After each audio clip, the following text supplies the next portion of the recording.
talk a lot about money with our resident money man, Kyle Winfield, but we don't always mention inflation. And unfortunately, we've got to. So Kyle is here to share more about how this impacts our future savings. How are you?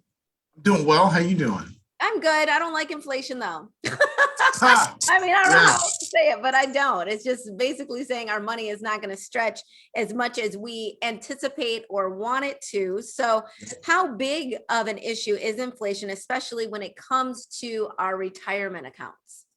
That's a great question. So I just like using examples most folks can understand. So let's say you got $1,000 and you're saving that, right? And let's assume in this example that inflation is 2%. Now, if your dollars aren't keeping up or earning at least 2%, 10 years later, you're going to have 20% less buying power. So that $1,000 actually 10 years later is only going to be able to buy $800 worth of goods, even though you might see $1,000 in the bank account. So that's significant, right? Yeah. That it's you got to work 2% harder every year or get your money to do that, right? Just which one do you want to do? Exactly. So, of course, we cannot control inflation. It's just going to happen. But how can we protect what we already have? Well, one of the best ways to hedge against inflation is the stock market. I mean, I think all the experts would agree to that. But the reality is for most folks saving money for the future, they're putting it in the stock market. And one of the things I like to do is be a little cautious with that and say, hey, listen, how much money can you afford to lose when you're thinking about your money in a volatile market? Now, I know the last couple of decade or years or whatever for folks, the market's just been like, boom, way up. But a lot of folks are sitting around waiting for the other shoe to drop. So my biggest thing is, number one, how much can you afford to lose? Number two, do you have a plan to safeguard your life savings from the 7 retirement risks that we know about? And is your money working for you? Right? Get it to go work for you and take care of that inflation and other things versus you having to work twice as hard or whatever it is.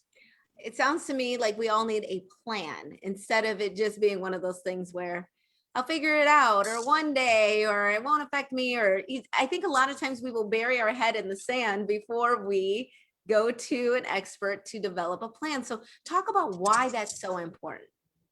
Well, here's the thing about planning. A lot of folks think they have one, right? If you're putting money in the 401k plan, the employer sponsored retirement plan. So the word plan is very innocuous, it's watered down, but what you really have are a collection of accounts, which is called a portfolio, but portfolios don't necessarily translate to a plan. Here's my definition of a plan. A plan is how does all of that come together to help you do what you want to do when you quit your job and want to still live the way you like living. The second piece of plan does is it anticipates ahead of time the known retirement risk, the known risks that could mess it up, can mess up a good thing. So making sure that you're arranging things in a way that can address those needs down the road, right? So that's important to know as well. That's why planning is so important. It's a strategic way of thinking and thinking about what's the worst that could happen, where could the wheels come off on this, and is there a way I can arrange things to eliminate some risk and mitigate or reduce risk? And what I love about you and your practice with Finley Alexander is that you make it easy for us. So if we want to get more information, not only can we do that by calling, but you've got a special resource for us too online, correct?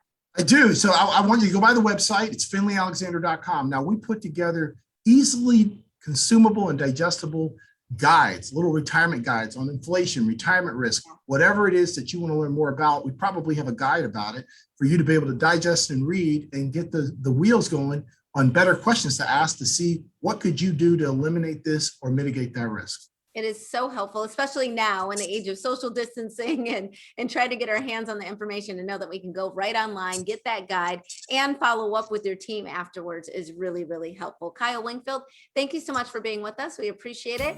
And we'll be right back with more Midday Maryland right after this. Stay tuned.